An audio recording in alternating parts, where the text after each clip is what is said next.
네, 감사합니다. 옆에 있는 분들과 인사하시죠. 그리스도의 평화가 함께 하시기를 바랍니다. 저에게는 안 해주세요? 목사님에게도 함께 하시기를 바랍니다. 따라서 해보시죠. 네, 감사합니다. 그 인사로 제가 힘을 얻습니다. 지난주일 고린도전서 13장 말씀을 가지고 사랑의 의미에 관해서 은혜를 나눴습니다. 기독교를 사랑의 종교라고 그러는데 그 사랑이 어떤 사랑인지 우리가 잘 이해를 못합니다. 특히 예수님께서 내 이웃을 내 자신과 같이 사랑해라, 내 몸과 같이 사랑해라 라고 말씀을 하셨죠. 즉 바꿔서 이야기하면 내 몸을, 내 자신을 내가 사랑하는 만큼 이웃도 그 수준으로 사랑할 수 있다는 겁니다. 자기를 사랑하지 못하는 사람은 이웃을 사랑할 수 없습니다. 뿐만 아니라 하나님을 사랑할 수도 없습니다. 모든 사랑의 출발이 내가 나를 얼마나 귀하고 소중한 존재로 여기는지, 내 한 생명이 여기 있기까지 하나님께서 얼마나 많은 수고를 하셨고 인류 역사와 우주의 질서를 통해서 하나님께서 어떤 섭리 가운데 나를 이 자리에 있게 하셨는지, 그 가치를 아는 사람은 그 눈으로 다른 사람을 바라보게 되는 거죠. 나와 마찬가지로 내 옆에 있는 이 사람도 이렇게 훌륭하고 소중하고 위대한 하나님의 작품이구나. 그럴 때 자기 자신을 사랑하는 만큼 이웃도 사랑할 수 있습니다. 우리 신앙의 목표는 업적을 쌓는 것이 아닙니다. 하나님의 성품과 그리스도의 인격을 닮아가는 겁니다. 이게 제 목회의 목표이기도 합니다. 하나님의 성품과 그리스도의 인격이 우리 안에 흘러 넘치는 것, 그게 바로 그리스도의 향기가 되는 삶이라고 저는 생각을 합니다. 그래서 고린도전서 13장 1절부터 3절에는 사랑의 중요성에 관해서 강조를 하고 있고요, 4절부터 7절까지는 그 사랑이 표현되는, 구체적으로 어떤 모습으로 표현되는지 15가지의 덕목들이 쭉 나열되어 있습니다. 그 중에 첫 번째가 사랑은 오래 참고입니다. 사랑은 오래 참고. 왜 15가지 덕목 가운데 오래 참는 것이 가장 제일 먼저 나왔을까?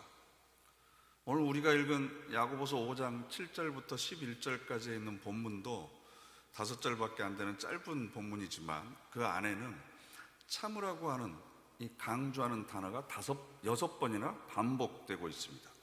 길이 참아야 된다, 인내해야 된다. 그런데 우리 한자에 참을 인자를 보면 마음 심자 위에 칼 도자가 있습니다. 칼로 내 마음을 베이는 것처럼 아픈 거, 이게 바로 참는 겁니다. 그만큼 고통이 있습니다. 그러면 그렇게 아프고 고통스러운데 그게 어떻게 사랑과 연결되어 있는지, 사랑을 우리가 표현하는데 왜 오래 참는 것이 제일 먼저 등장하는지, 그 의미를 함께 나누려고 합니다. 고린도전서 13장 7절 말씀을 보면 모든 것을 참으며 라고 되어 있습니다. 13장 4절은 사랑은 오래 참고 기간에 대해서 이야기하고 있는데 7절에서는 대상입니다. 모든 것을 참아야 된다. 그리고 마지막에 모든 것을 견뎌야 된다. 이것도 참는 것을 다른 의미로 표현을 하고 있는 거죠. 그러면 참는 것의 의미가 무엇일까를 이해하기 위해서는 그 반대의 의미를 살펴보는 것이 훨씬 우리에게 유용합니다. 참는다의 반대가 뭘까요? 뭐라고 생각하세요? 오늘 우리가 읽은 본문을 보면요, 7절부터 11절까지 5절이 계속 참아라 참아라 인내하라를 강조하고 있는데 가운데 구절인 9절 말씀을 보면 이렇게 되어 있습니다. 함께 읽어보실까요? 형제들아, 그리하여야 심판을 면하리라. 보라, 심판주가 문 밖에서 계시니라. 아멘. 야고보는 오래 참는 것의 반대가 바로 원망하는 것이다 라고 이야기를 합니다. 평생도록 살면서 사람 때문에 상처받지 않고 살 수 있는 비결이 있습니다. 뭔 줄 아세요? 사랑하지 않으면 됩니다. 사랑하지 않고 살면 상처받지 않고 살 수 있습니다. 그런데 사랑하지 않는다는 건 사는 게 아닙니다. 삶이 아닙니다. 삶은 살아가는 거고 사랑하는 겁니다. 사랑하는 것은 상처를 받을 수밖에 없습니다. 교인들이 서로 사랑하는 걸 보면 저는 그런 생각을 할 때가 많은데요. 고슴도치끼리 서로 사랑하는 것 같아요. 온몸에 털이 돋아있는, 가시가 돋아있는 고슴도치들끼리 서로 다가가서 안습니다. 좋다고. 그럼 어떻게 됩니까? 내게 있는 가시로 상대방을 찌르고 상대방에 있는 가시로 또 내가 상처를 받습니다. 그러면서 자존심 상하고 오해를 받기도 하고, 그러다 보면 정신적으로 여러 가지 피곤해지고, 그러다 보니까 교회를 좀 다니시는 분들은 나름대로 지혜롭다고 선택하는 방법이 적당히 거리가 있어야 돼. 교회는 깊이 관여하면 안 돼. 그냥 보면 인사하면 좋고 예배만 드리고 조용히 오는 게 서로 상처받지 않는 거야. 근데 상처받지 않는다는 건 사랑하지 않는다는 거고, 사랑하지 않는다는 건 곧 살아있는 것이 아니라는 거죠. 그건 죽은 신앙과 마찬가지입니다. 그래서 원망이라고 하는 단어를 국어사전을 제가 찾아봤더니 이런 뜻이 있습니다. 못마땅하게 여겨 탓하거나 불평을 품고 미워하는 것. 원망하는 것이 무엇이냐? 간단하게 이야기하면 남 탓을 하는 겁니다. 그럼 왜 우리는 남 탓을 할까요? 그래야 내 책임이 없어지거든요. 이 사회가 이 모양인 건 이 사회 지도자들이 썩었기 때문이고, 경제가 어려운 건 대통령을 잘못 뽑아서 그렇고, 교회가 갈등이 있는 건 목사나 장로가 형편없어서 그렇고, 가정이 이런 건 이 왼수를 내가 만나지 말았어야 되는데 이렇게 된 게 그렇고, 내가 이 모양 이 꼴인 건 부모를 잘못 만나서 그렇고, 이 시대를 잘못 만나서 그렇고, 그러다 보면 내 책임이 없어집니다. 또 하나는 자신을 합리화하기 위해서 남 탓을 합니다. 내가 이렇게 화낼 수밖에 없는 이유는 저 사람이 예의가 없기 때문이고, 내가 저 사람을 비난할 수밖에 없는 이유는 저 사람이 정의롭지 못하기 때문이고, 내가 저 인간을 사랑하지 않는 이유는 저 인간이 형편없는 것이기 때문에 내가 사랑하지 않는 거다. 그래서 자신의 감정이나 자신의 행동이나 자신의 선택에 대해서 모든 걸 합리화하기 위해서 다른 사람에게 모든 걸 뒤집어 씌우는 거죠. 그러다 보니까 문제는 있는데 책임지는 사람이 없습니다. 왜냐하면 다 서로 남 탓만 하고 있습니다. 원망만 하고 있습니다. 세상에는 허다한 죄가 있지만 인간에게 있어서 가장 근원적이고 뿌리 깊은 죄가 원망하는 겁니다. 우리는 이 원망하는 죄의 심각성에 관해서 별로 중요하게 생각하지 않습니다. 창세기를 보면 하나님께서 아담과 하와를 에덴 동산에 만드시고 동산 중앙에 있는 생명나무 열매와 선악을 알게 하는 나무의 열매를 먹지 말라고 했습니다. 그런데 먹었죠. 하나님께서 동산을 거니시는 소리를 듣고 둘이 피하여 숨습니다. 그러자 하나님께서 아담아, 내가 어디 있느냐? 왜 부끄러워 숨었느냐? 내가 먹지 말라고 한 열매를 먹었느냐? 라고 질문하십니다. 그때 아담이 뭐라고 대답했냐 그러면, 하나님이 주셔서 나와 함께 있게 하신 여자, 그가 그 나무 열매를 내게 주므로 내가 먹었나이다. 내가 그걸 먹은 건 누구 때문이에요? 그 여자 때문이에요. 그런데 그 여자는 어떻게 나하고 함께 있게 됐어요? 하나님이 나한테 함께 있게 해주셨지 않냐? 그럼 결국 이 얘기를 거슬러 올라가면, 하나님이 이 여자 안 만들었으면, 하나님이 이 여자 나에게 안 주셨으면 내가 이걸 안 먹었을 거 아닙니까? 결국 누구를 원망하는 겁니까? 하나님을 원망하는 겁니다. 제가 이 설교를 준비하면서 제 마음속에 깊은 찔림이 있었던 건, 제가 그렇게 원망하면서 목회를 해왔더라고요. 교회에 사랑이 없는 것은 교인들끼리 서로 싸워서 때문이고, 교회가 부흥하지 않는 것은 장로님들이 모범적으로 헌신해 주지 않아서 그렇고, 교회가 성장하지 않는 것은 재직들이 열심히 전도하지 않아서 성장하지 않고 있고, 새신자가 와도 정착하지 않는 것은 따라서 보고 배울 만한 교회 어른들이 없기 때문이고, 교회의 미래인 교회학교가 성장하지 않는 것은 몸 바쳐서 헌신하려고 하는 교사들이 없기 때문에 교회가 이 모양이다. 전부 교인들 원망하는 거죠. 책임을 돌리는 거죠. 그런다고 담임 목사인 제 책임이 없어지는 거겠습니까? 전혀 그렇지 않죠. 더 나아가 한 발짝 더 깊이 생각을 해보세요. 그렇게 담임 목사 속 썩이는 그 교인, 그 집사에게 생명을 주신 분이 누굽니까? 저에게 가시 같은 역할을 하는 그 장로님을 믿음의 공동체로 불러주신 분이 누굽니까? 사람을 원망하는 것은 곧 바로 하나님을 원망하는 게 되는 거죠. 아니, 하나님께서 태초부터 지금까지 이루어 놓으신 모든 역사를 부정하는 것과 같습니다. 원망하고 남을 탓하는 것이 하나님 앞에서 얼마나 근원적이고 뿌리 깊은 범죄인지 그 심각성을 가슴속에 새겨야 됩니다. 아직도 이 문제가 저 사람 때문입니까? 저 사람만 없었다면, 저 왼수만 내가 만나지 않았다면 내가 이런 삶을 살지 않을 것 같습니까? 그러기 위해서는 그 사람 부모도 없어야 되고 그 사람 조상도 없어야 되고 거슬러 올라가면 예수님이 십자가에 못 박히지도 않았어야 되고. 왜? 그래서 저 사람이 구원받아서 지금 내 옆에 있는 거니까. 더 거슬러 올라가면 아니, 하나님이 인간 자체를 만들지 말았어야지, 천지 창조를 하지 말았어야지. 왜 천지를 창조하고 인간을 만들고 예수님을 보내서 구원시키고 왜 교회를 만들어서 저 인간을 내 옆에 있게 하고 그래서 내가 이렇게 괴로움을 당하게 하고. 원망하는 것 자체가 하나님의 모든 역사 자체를 부정하는 겁니다.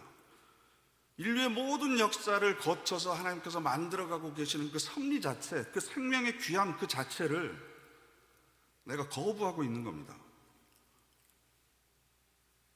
그로 인해서 하나님과의 관계가 깨졌습니다. 사람과 사람과의 관계도 깨졌습니다. 잠언에는 이렇게 기록하고 있습니다. 사람이 미련함으로 자기 길을 굽게 하고 마음으로 여호와를 원망하느니라. 표준 세번역 성경은 마음속으로 주를 원망한다. 자기 스스로 잘못된 선택과 결정을 해놓고 내가 지금 하나님을 원망하고 있다는 것을 아는 것도 사실은 지혜롭죠. 그런데 우리는 다른 사람 탓을 하는 거죠. 다른 사람 원망을 하는 것이 지금 하나님을 원망하는 것인지도 모른 채 우리는 감정의 배설물들을 상대방에게 마구 쏟아냈습니다.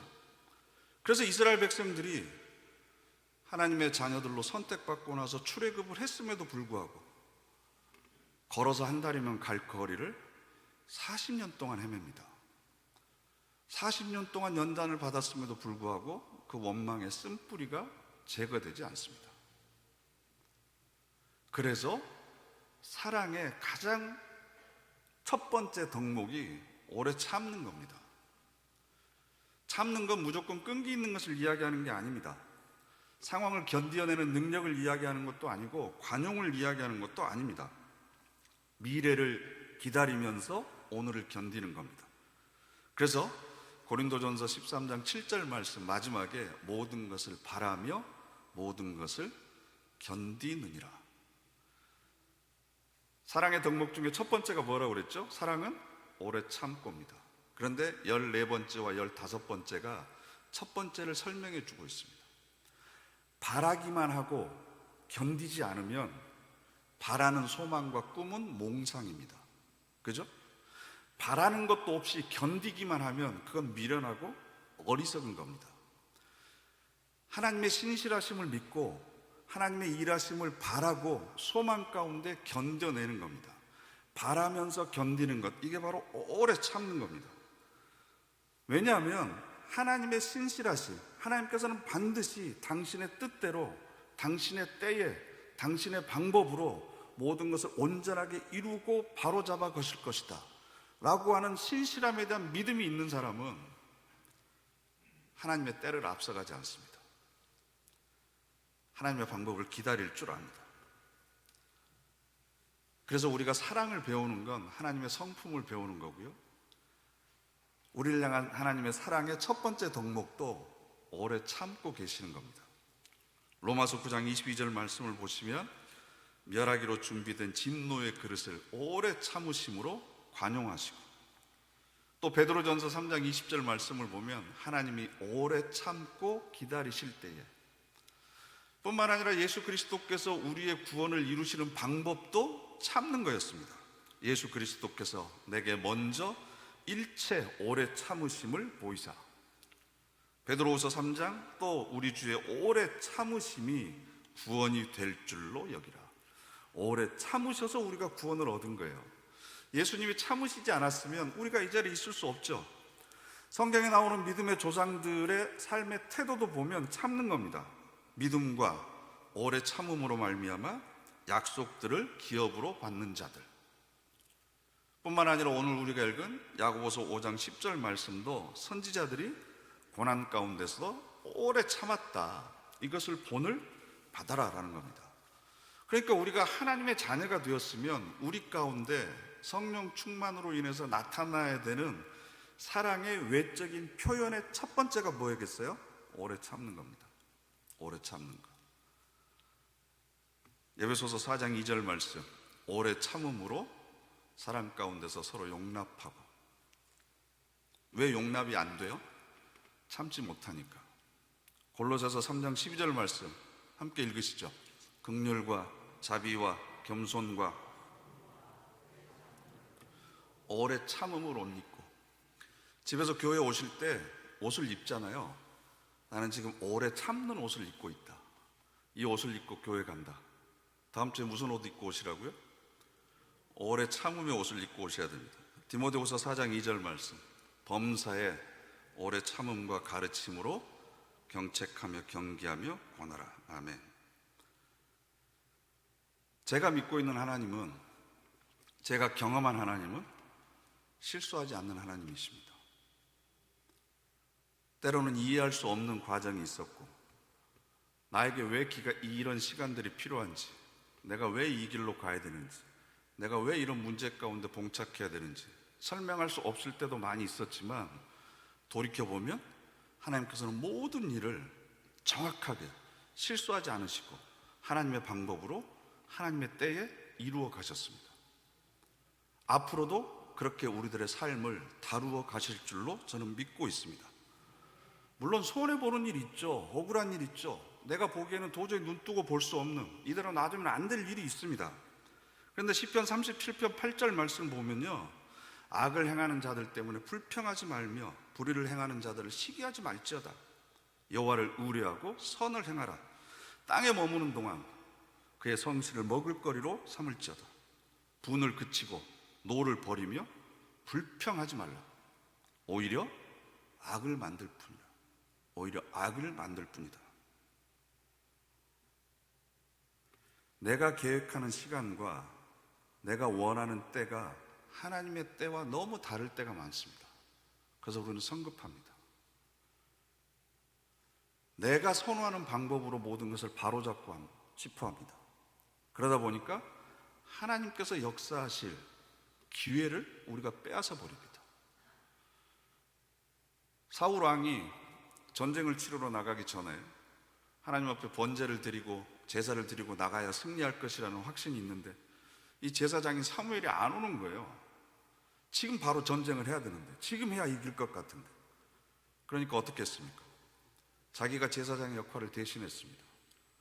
하나님 앞에 제문을 드렸습니다. 도착한 사무엘이 뭐라고 그랬죠? 순종이 제사보다 낫다. 그래서 베냐민 지파에서 다윗의 유다 지파로 왕권이 옮겨가 버립니다. 아니 뭐 그럴 수도 있지, 그런 것 가지고 뭐 그렇게 심하게 하실까?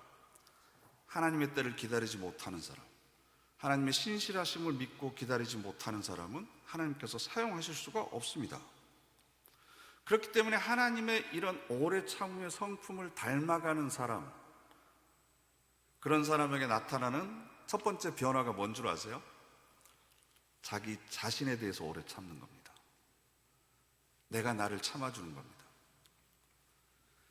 현재 나의 모습, 부족하지만 흠이 많고 결점이 많지만 지금 내가 앞으로 조금 더 나아지고 성숙해질 거라는 것을 바라며 나를 견뎌주는 겁니다. 나를 참아주는 겁니다. 하나님께서도 지금 나를 참고 계시는데, 나를 기다려주고 계시는데 왜 내가 나를 참지 못합니까? 왜 내가 나를 수용하지 못합니까? 어린 새싹에서부터 거목이 되는 데는 수백 년의 시간이 걸립니다. 한 사람의 인격이 성장하는 데 있어서도 시간이 걸립니다. 우리가 전부 다 이 세상에 태어나서 물리적인 나이를 다 가지고 있지만 영적으로 보면 우리는 다 어린아이와 같습니다. 완제품이 아니라 불량품입니다. 자식을 키워보면 우리가 알잖아요. 얼마나 오래 참고 기다려야 됩니까? 나에 대해서도 그렇게 참고 기다려줘야 됩니다. 그러면 자기 자신에 대해서 참고 기다린 만큼 이웃에게도 참고 기다려줄 수 있습니다. 스스로에 대해서 불만족하고 스스로의 결점과 단점과 약점을 껴안지 못하는 사람은 다른 사람의 허물도 껴안지 못합니다. 참지 못합니다. 더 직접적으로 말씀드리면 주변에 불평과 원망과 불만을 많이 터뜨리는 사람 한번 가만히 관찰해 보세요. 자존감이 낮은 사람들입니다. 열등감이 많은 사람들입니다. 자기 자신에 대해서 만족하지 못하는 사람들이 다른 사람들에게 불평을 터뜨리는 거죠. 게슈탈트 심리학에서는 이걸 투사 이론이라고 그럽니다. 내 부족함이 상대방에게 보이는 거죠. 그걸 껴안지 못하니까 그것에 대해서 내가 불만을 터뜨리는 겁니다. 목사님, 제 주변에는 그렇게 불평과 불만을 많이 터뜨리는 사람이 없는데요? 혹시 그런 분 계세요? 그럼 여러분이 제일 많이 터뜨리고 있는 거예요. 주변에 그런 사람이 안 보이면. 자기 스스로를 사랑할 줄 아는 사람이 이웃을 사랑하는 거고요. 자기 스스로를 참아내고 견뎌낼 줄 아는 사람이 이웃을 향해서도 참아내고 견뎌낼 수 있습니다. 아브라함 링컨 대통령의 오래된 성경책을 보면 밑줄 그은 흔적과 손때가 많이 묻은 장에 눈물 자국이 떨어져 있는 성경 구절이 있습니다. 시편 37편 7절 말씀 함께 읽어보실까요? 여호와 앞에 잠잠하고 악한 꾀를 이루는 자 때문에 불평하지 말지어다. 아멘. 여호와 앞에 잠잠하고 참고 기다리라. 그러면 하나님의 때에 하나님의 방법으로 하나님께서 모든 것을 이루어 가십니다. 하나님의 신실하심을 믿는 사람들은 견뎌낼 수 있습니다. 초등학생 꼬마가 애벌레 아시죠? 애벌레가 나방이 되어서 나오는 것을 관찰하고 있었습니다. 누에꽃이 안에 조그만 구멍 안을 들여다보니까 이 애벌레가 그것을 빠져나오려고 몸부림치는 거예요. 더듬이가 나오고 날개죽지가 만들어지고 그래서 조금씩 비집고 나오는데 하루 이틀 사흘이 지나도 이 누에꽃을 뚫고 나올 기미가 보이질 않아요. 저러다 지쳐서 죽겠다 싶어서 가위로 구멍을 싹둑 내줬습니다. 그랬더니 이 나방이 고맙다는 듯이 고개를 숙이고 머리를 내밀고 날개를 내밀고 밖으로 나왔습니다. 내가 도와줬으니까 이제 마음껏 날아봐라. 근데 날지를 못하는 거예요. 바닥에서 퍼덕퍼덕 대기만 하고. 왜? 몸뚱이에 비해서 날개가 아직 자라나지를 못했습니다. 이 꼬마의 조급증 때문에 이 나방의 일생이 망가져 버린 거죠. 오래 참는 건 칼로 마음을 베이는 것과 같은 고통의 시간입니다. 그런데 그 시간이 고통으로만 끝나는 것이 아니라 내가 스스로 날 수 있는 날개를 만드는 시간입니다. 그 시간을 견뎌내는 사람만이 믿음의 날개를 달고 날아오를 수 있습니다. 지금 우리 가운데는 십자가와 같은 세상에 수고하고 무거운 짐을 지고 계시는 분이 계십니다. 끝이라도 보이면 어떻게 견딜 것 같은데 끝이 보이지 않는 고난의 터널을 지나고 계신 분이 지금 계실 겁니다. 아무도 알아주지 않는 마음의 상처와 아픔 때문에 눈물과 한숨으로 밤을 지새우는 분도 계실 겁니다. 앞뒤가 좌우로 꽉 막혀서 꼼짝달싹 하지 못하고 신음소리조차 제대로 낼 수 없는 그런 상황에 계신 분도 계실 겁니다. 참아야만 되는, 견뎌야만 되는 이 시간이 그저 의미 없이 흘러가는 시간이 아니라 내 영혼이 더욱더 단단해지는 시간입니다. 내가 정금처럼 단련되기 위해서 내 안에 불순물이 빠져나가는 시간입니다.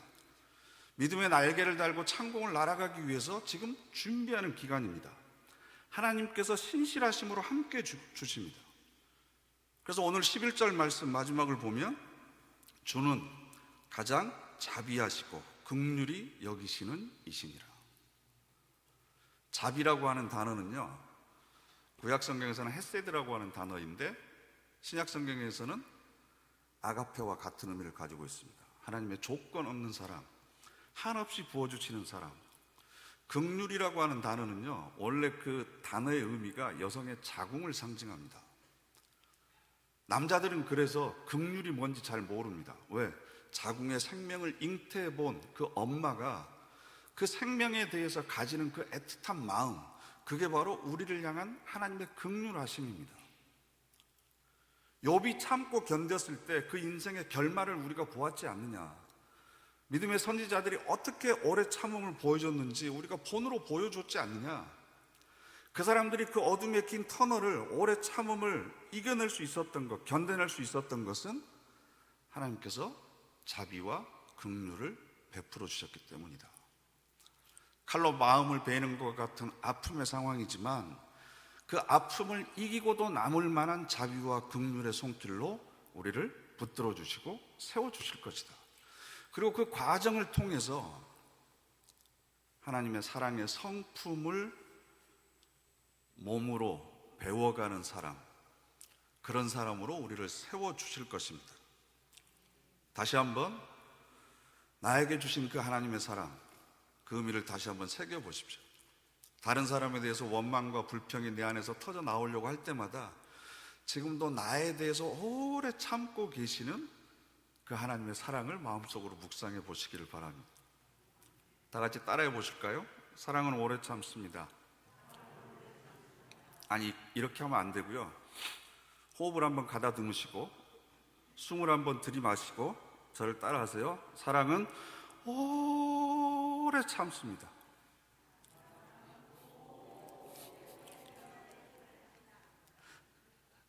네, 이 사랑의 비밀을 삶을 통해서 누리시는 저와 여러분 되시기를 간절히 바랍니다. 이 시간 다 같이 결단의 기도 하나님께 드리겠습니다. 하나님, 말씀을 통해서 받은 감동 앞에 정직하게 반응합니다. 원망하며 살아왔던 저희들의 지난 날들을 주님 앞에 내려놓습니다. 성령께서 거룩하고 정결한 영혼을 허락하여 주셔서 하나님의 성품을 닮아가도록 저희들을 인도하여 주시옵소서. 우리 다 같이 결단의 기도 자유롭게 하나님께 드리겠습니다. 거룩하신 하나님, 말씀을 통해서 저희들을 이 시간 새롭게 세워주시기를 원합니다. 하나님, 말씀이 바로 저희들의 영혼과 심령과 골수와 관절을 찔러 쪼개서 새로운 영혼으로 삼기를 원합니다. 우리를 향해서 가는 참으신 하나님의 성품을 닮아가게 하시고 성품을 통해 저희들 더욱더 새로워지는 놀라운 역사가 있게 하여 주시옵소서. 하나님으로 하나님께 세워지게 하시고 교회가 믿음의 공동체로 온전하게 되는 놀라운 축복을 허락하여 주시옵소서. 자비와 긍휼하심으로 함께 해주시고 칼로 뱀 같은 우리들의 마음을 하나님 치유하여 주시옵소서. 주시옵소서.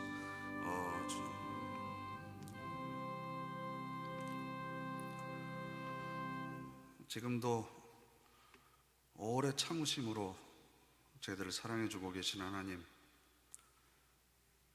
참음의 시간이 칼로 베인 것 같은 고통의 시간이지만 자비하심과 긍휼하심으로 저희들의 마음을 치유해 주시고 온전한 하나님의 사랑으로 우리 모두를 또 능동교회를 성숙하게 하옵소서. 예수 그리스도의 이름으로 기도드립니다. 아멘.